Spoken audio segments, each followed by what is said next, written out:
Bienvenue sur les Héros de Dieu, un espace où la parole de Dieu éclaire votre vie et fortifie votre foi. Ici, chaque message vous inspire à marcher avec courage, à grandir dans l'esprit et à devenir un héros dans le plan de Dieu pour votre vie. Abonnez-vous, mettez un pouce et activez la cloche pour recevoir chaque enseignement et message qui transforme votre vie. Bien-aimé, tu peux bâtir une église immense et la voir vide. Une seule clé change tout. Ce soir, je veux nous montrer 4 portes d'accès au pouvoir divin. Comment manier le pouvoir divin? À vous de l'équilibrer dans vos vies. Car ce type de pouvoir particulier, on s'y qualifie. Tous les hommes qui l'ont manié s'y sont qualifiés. Et la première qualification, c'est la pureté. Pureté? Quoi? Pureté. Je ne parle pas d'imposition où les gens tombent simplement. Je parle d'un pouvoir tel que quand le diable vient et te regarde, il ne trouve rien. Ésaïe prophétisait, il était un prophète national, mais il n'avait pas ce pouvoir. Il est dit dans Ésaïe 6:1, « L'année de la mort du roi Osias, je vis le Seigneur. » Un prophète national, quand il apparut devant la lumière de Dieu, il dit « Malheur à moi, j'ai les lèvres impures, je vis au milieu d'un peuple aux lèvres impures. » Parce qu'il entrait dans une autre dimension de pouvoir. Les créatures qui portaient ce pouvoir que Dieu voulait donner à Ésaïe étaient appelées séraphins. Ce sont les saints, les brûlants. Et si tu n'as pas la pureté, tu ne peux pas toucher ce pouvoir. Donc la première façon de manier ce pouvoir dont nous parlons, c'est la pureté. Si le diable peut venir à toi et encore trouver quelque chose, tu ne peux pas changer son gouvernement. Ne te trompe pas, même si tu cites 1 million d'écritures, tu ne peux pas changer son gouvernement. Quiconque est coupable des souillures de son royaume ne peut pas défier son royaume. Tous les hommes qui ont manié ce genre de pouvoir ont d'abord été purifiés. Dieu leur a donné une rencontre pour les purger. Avant que Moïse n'entre dans ce pouvoir, dans Exode 3, 1-3, il est dit « Moïse vint au désert jusqu'au mont Horeb, la montagne de Dieu, et la première chose qu'on lui dit « ôte tes sandales, car le lieu où tu te tiens est saint, terrain saint. » Si tu n'es pas purifié, tu ne peux pas manier le pouvoir. C'est pourquoi il est dit que Dieu purifiera les fils de Lévi afin qu'ils offrent un culte acceptable. Il y a un pouvoir lié à la pureté. Chaque fois qu'un homme manie un pouvoir qui change les gouvernements, il est revêtu des habits de la pureté. On en a parlé à propos de Joseph. Joseph fut le premier homme à façonner l'Égypte. Quand Joseph fut examiné, la Bible nous donne le témoignage de la pureté. Dans Genèse 39:9, la femme de Potiphar se jeta sur lui, mais l'homme savait où il allait. Il dit « Comment ferais-je ce mal et pécherais-je contre Dieu ?» Il alla en prison pendant 14 ans. Ce que d'autres payent pour avoir, quelqu'un d'autre a payé le prix de 14 ans d'emprisonnement. Mais c'était le prix d'un certain type de pouvoir. S'il avait couché avec la femme de Potiphar, il serait devenu chef des serviteurs de la maison. Il connaissait les conséquences de refuser la femme. Il savait que c'était un pouvoir pour lequel on paie un prix, mais qu'on est prêt à souffrir pour que son gouvernement soit pur. Car écoute, la Bible dit que si tu n'as pas résisté au péché jusqu'au sang, tu n'es pas qualifié pour parler. Quand les moraux parlent, on ne parle pas de gens qui luttent encore avec la masturbation ou la fornication. On parle de gens menacés. Soit tu compromets, soit tu vas en prison. Et ils sont prêts à aller en prison. Parfois, même ton ministère, ta réputation peut être mise en jeu. On t'accusera parce que tu refuses de compromettre. Tu perdras peut-être ton ministère, mais tu sais que ce pouvoir est plus grand qu'une organisation physique. Comment ferais-je ce mal et pécherais-je contre Dieu? Ce gars était en prison pendant 14 ans, et Dieu se taisait. Tu te demandes, Dieu, où es-tu? Je pensais qu'en refusant de compromettre, je réussirais. Tu es en police. On te dit chaque semaine, voici 2000 kwachas de pot de vin.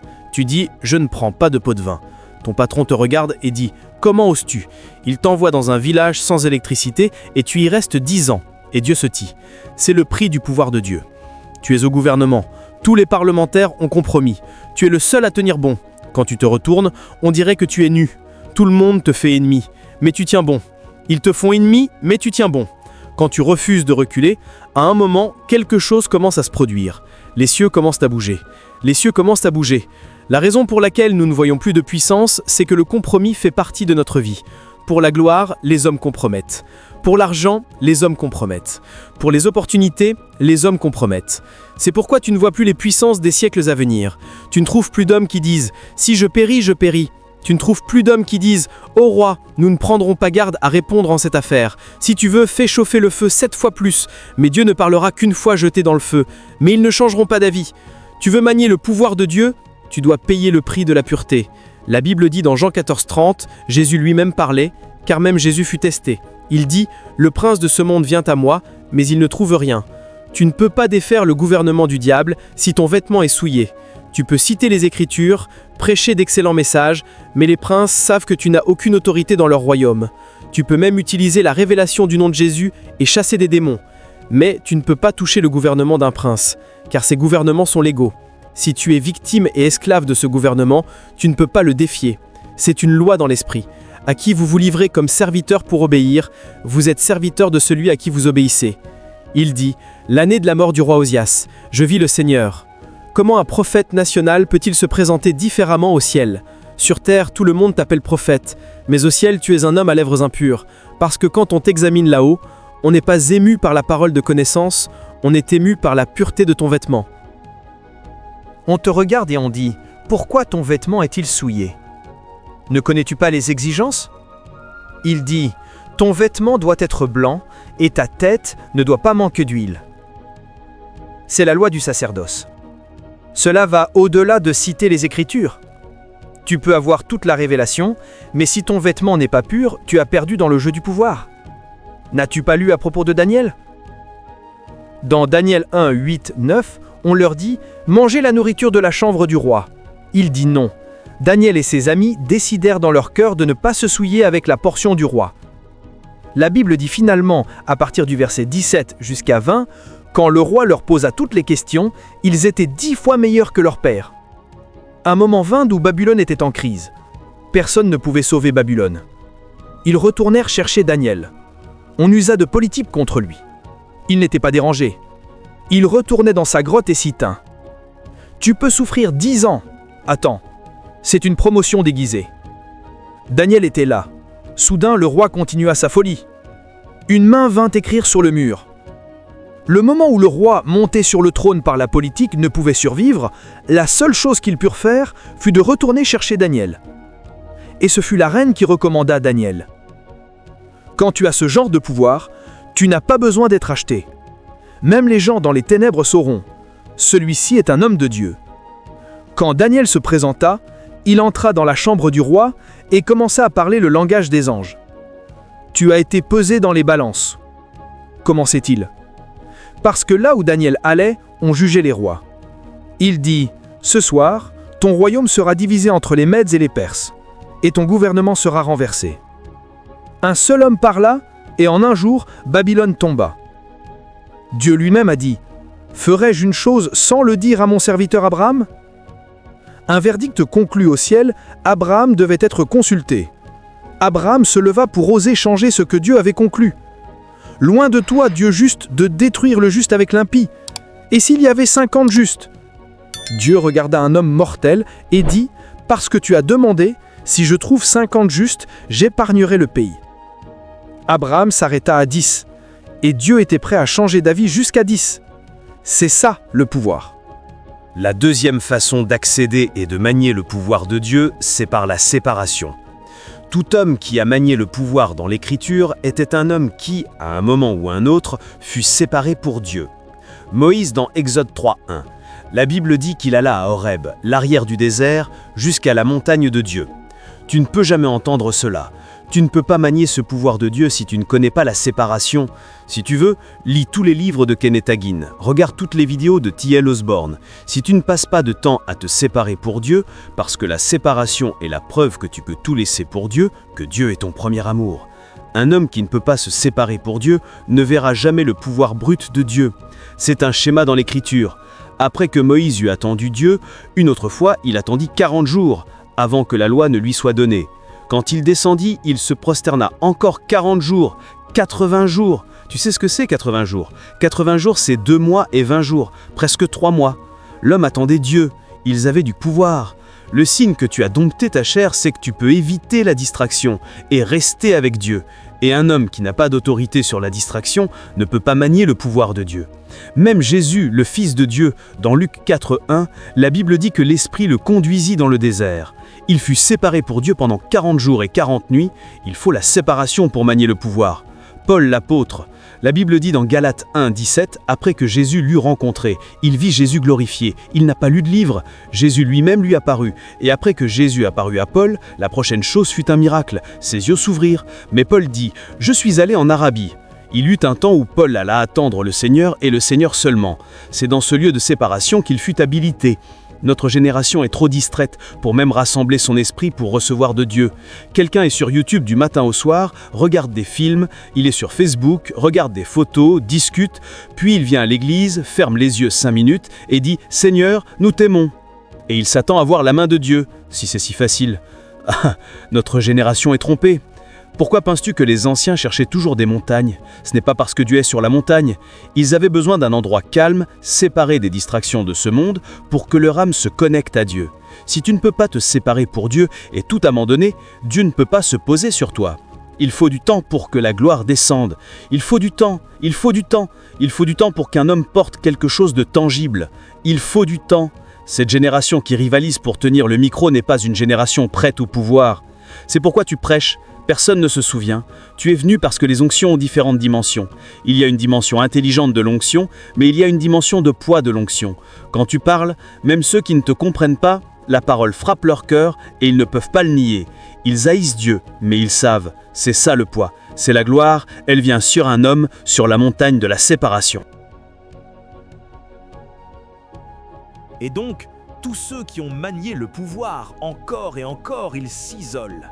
Parce que tu dois entrer pour sortir vers ta génération. Tu ne peux pas retourner à ta génération si tu n'as pas été séparé. Il dit « Jésus revint dans la puissance de l'Esprit ». C'est après la séparation que tu reviens dans la puissance de l'Esprit. Beaucoup de gens veulent revenir dans la puissance de l'Esprit sans avoir payé le prix de la séparation. Ce n'est pas une question de prédicateur. La Bible dit que des femmes reçurent leur mort ressuscitée. Elles connaissaient la technologie. Beaucoup d'entre elles, pendant 120 nuits, étaient en veillée. Elles attendaient le Seigneur. Quand d'autres dormaient, elles attendaient. Certaines 40 jours seules avec Dieu, attendant. Personne ne peut apparaître, tu peux ne pas avoir de révélation. Mais quand tu sors de l'attente, ça se voit. Car ceux qui attendent le Seigneur montent avec des ailes comme des aigles. Tu n'as pas besoin de voir quoi que ce soit, mais tu monteras. Il y a une aile que tu as. Je leur disais ce matin, notre forme est étrange. Ce que les gens voient, c'est ce que la biologie dit. Certains d'entre nous ont des cornes dans l'esprit. Il dit « Ma corne, tu l'as exaltée comme la corne de la licorne. Tu m'as oint d'une huile fraîche. » Il y en a qui ont des ailes dans l'esprit. C'est pourquoi ce qui prend 10 ans à d'autres leur prend 3 semaines. Et tu te demandes ce qui se passe. Ils volent dans l'esprit. Quand d'autres marchent, ils volent. Et si tu les vois et que tu veux les copier, tu mourras, parce que ce qui leur arrive est un pouvoir. N'as-tu pas lu ce que Élie a fait? La Bible dit dans 1 Roi 18, à partir du verset 41, « Élie monta sur la montagne, il se sépara. Il attendait. Un moment vint où la main de Dieu apparut. » La Bible dit qu'une main de Dieu vint sur Élie, au verset 46. Élie devança le char d'Achab. Le char du roi est le plus rapide du pays, mais un homme qui a attendu est plus rapide que le roi. Tu ne sais pas pourquoi ces hommes parlent et même l'atmosphère tremble quand ils parlent. Ce n'est pas de la manipulation. Le pouvoir n'est pas de la manipulation. C'est une réalité tangible dans l'esprit. Si tu l'as, tu le sais. En ce moment où je te parle, si je veux que Dieu commence à baptiser les gens de feu, je n'ai rien à faire, ça commencera maintenant. Tu sais ce que tu as, parce que quand tu as attendu, ça t'a été donné. Tous ceux qui portent le pouvoir savent la montagne d'où ils l'ont pris. Cette montagne peut ne pas être physique, mais c'est un lieu d'attente. Il peut te dire quand la parole de connaissance lui est venue. Il peut te dire quand le don de guérison est venu. Il peut te dire quand la faveur est venue, parce que ces choses sont des jetons de séparation. Quand un homme va avec un esprit, cet esprit lui donne un parfum. C'est le parfum de l'esprit qui t'est donné depuis la montagne de la séparation que tu appelles pouvoir. Quand il y a des réunions, les hommes de Dieu se rassemblent avec des costumes. Les costumes ne donnent pas de pouvoir. Tu préférerais porter un jean et un t-shirt avec du pouvoir que porter un costume sans pouvoir. Tu trouves des gens qui, quand ils prient, veulent transpirer de la tête aux chevilles pour te montrer qu'ils travaillent. La sueur n'est pas le pouvoir. Si tu pries et que tu transpires, c'est bien, tu es jeune, c'est de l'adrénaline. C'est bien de dépenser ton énergie pour Dieu pendant que tu es jeune, mais le pouvoir est plus profond que la sueur. Tout ton costume peut être trempé et il n'y a pas de pouvoir. Notre génération est attaquée, mais les hommes ne veulent pas payer le prix. Parce que chaque fois que tu attends, tu renonces à quelque chose. Et c'est ce que beaucoup ne veulent pas abandonner. Certains abandonneront du temps, certains abandonneront des affaires, certains abandonneront des rendez-vous qui auraient été importants pour eux. Mais tu devras y renoncer si tu cherches quelque chose d'immortel. Je partage avec eux ce matin, À 80 ans, Moïse était prêt à grimper le mont Sinaï. Le mont Sinaï fait plus de 7000 pieds de haut. Il faut plusieurs jours pour le gravir. Et si tu le grimpes sans l'équipement nécessaire pour l'altitude, tu auras des ampoules aux jambes et aux mains. Tu tomberas plusieurs fois. Mais si ce que tu cherches est la gloire qui est sur la montagne, tu paieras le prix. Parfois, quand tu te sépares, tu commences à te sentir seul. Je me souviens quand Dieu m'a emmené dans un exercice de jeûne. Je devais jeûner tous les jours pendant 5 ans. Il ne m'a même pas dit quand ça s'arrêterait. Et ce n'est pas comme si pendant que je jeûnais, les anges étaient partout autour de moi. À rien. Mais il m'apprenait à abandonner mon appétit. Il m'apprenait à payer le prix pour quelque chose qui n'a pas de valeur monétaire. Et cela a pris 5 ans de jeûne quotidien. J'étais mort, mais j'étais vivant. Parce que plus le corps meurt, plus l'esprit s'anime. Et donc, plusieurs fois, Dieu te fera passer par ce chemin étroit. C'est quand tu en sors que tu découvriras qu'il y a des armes sur les montagnes de Dieu. Tu n'as même pas besoin de miracles. Quand tu parles, il y a quelque chose dans ta voix. Cette chose dans ta voix entre dans le cœur des hommes. Tu peux utiliser la même écriture, mais il y a une huile, un parfum. Et quand tu commences à parler à une certaine fréquence, ces parfums sortent comme du parfum. Tu ne peux pas le nier. Et ces parfums vont dans le cœur des hommes et les font se rendre. Quelqu'un peut te regarder et copier ta façon de t'habiller.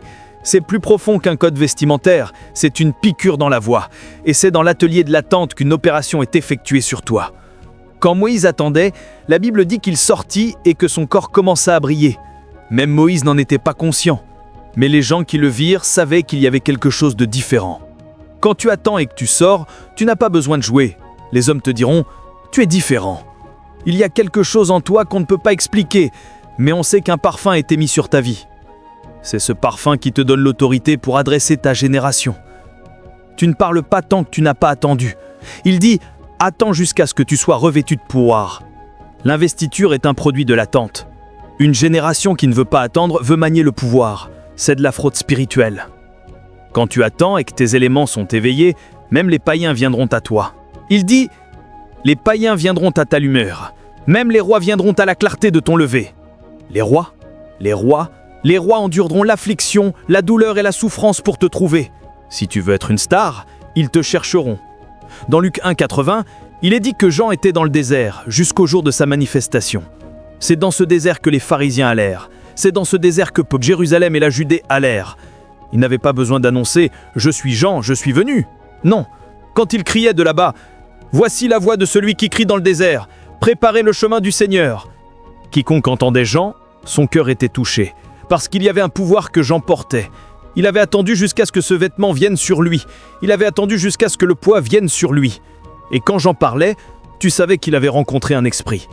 Il dit « Celui qui m'a envoyé, il m'a dit que celui sur qui tu verras l'esprit descendre comme une colombe, c'est le Messie. » Comment savait-il ? Après la prophétie d'Ésaïe, ils avaient attendu 800 ans. Le Messie n'était pas venu. Et soudain, un homme sortit du désert avec une peau de chameau et dit « Le Messie va venir !» Et dès qu'il vit Jésus, il n'a eu besoin d'aucune introduction. Jésus était son cousin, il ne le connaissait pas dans la chair. Mais quand il attendit et revint, ses yeux changèrent. Les lentilles font réopérer, et il dit « Voici l'agneau de Dieu qui ôte le péché du monde. » Il le vit et sut son élément immortel. Personne ne baptisait les gens les plongeant dans l'eau. Jean vint et introduisit une nouvelle technologie. Cette technologie n'était pas le rituel de plonger les gens dans l'eau, c'était une stratégie pour identifier le Christ. Il dit « Parce que celui sur qui l'Esprit descendra, c'est le Messie. » Et ils commencèrent à l'appeler Jean le Baptiste, parce qu'il vint avec une technologie qui n'était pas parmi les hommes. Comment savait-il ? Quand tu attends, tu voyages. Ce sont ceux qui attendent le Seigneur qui montent. Tu es enfermé sur terre, Facebook t'a rendu esclave, donc tu ne peux pas voyager. Pendant ce temps, ta réalité est enfermée au mont Sion. Il faudra les douleurs de l'attente pour trouver ta réalité. Si tu veux, collecte les costumes de 30 hommes de Dieu, parle leur langue, prêche comme eux. La différence, c'est l'élément de pouvoir. Tu ne peux pas l'imiter, tu ne peux pas le photocopier, et tu ne peux pas te tromper toi-même. S'il n'est pas là, il n'est pas là. S'il est là, il est là. Applaudissements. Une génération qui peut manier le pouvoir de Dieu doit se lever. Cette génération doit se lever. Je suis venu inviter des guerriers qui peuvent tenir les sceptres des patriarches des âges passés, parce qu'il y a beaucoup de manteaux dans l'esprit, il y a beaucoup de grâce qui œuvrent dans l'esprit, mais les hommes ne se sont pas qualifiés pour eux. Parce que chaque manteau que se posera sur toi insistera que tu suives le processus du premier homme qui a porté ce manteau. C'est pourquoi Jean a dû subir le processus qu'Élie a subi. Et quand il sortit, la Bible dit qu'il revint dans l'esprit et dans la puissance d'Élie. Le manteau insistera que ce processus soit accompli. Et un des fondamentaux des processus, c'est l'exigence d'attente. Il faut beaucoup de prix pour attendre Dieu. Pour certains d'entre nous ici, cela peut prendre 3 mois, pour certains 1 an, pour certains 10 ans. Mais il vaut mieux attendre que de courir sans pouvoir. Attends jusqu'à ce que tu sois revêtu de puissance. Ce soir, je vais bientôt terminer. Quelque chose va tomber ici. Ça va tomber comme une éruption volcanique. Mais avant de libérer ce que Dieu a prévu pour ce soir, les hommes doivent se tourner vers le Seigneur. Parce que pour certains d'entre nous, nos vêtements sont souillés. Nous devons confesser, nous accrocher à la corne de l'autel et nous repentir sincèrement pour ne pas manquer le cycle. Parce que toi et Dieu seulement connaissez votre cycle. Pour certains, le cycle est d'1 an. Pour d'autres, 3 ans. Pour certains, 7 ans. Donc tous les 3 ans, cette chose vous arrive à nouveau. Tous les 7 ans. Si ton cycle est de 7 ans et que tu le manques maintenant, c'est dans 7 ans que tu reviendras sur cette montagne. Donc ce soir, si tu veux te réengager envers Jésus et dire « À partir d'aujourd'hui, je ne veux plus être un chrétien zambien, je veux être un saint homme de Dieu, je paierai le prix de la pureté, je paierai le prix de la séparation pour manier ce qui est authentique », tu peux venir devant, bénissons le Seigneur. Alléluia.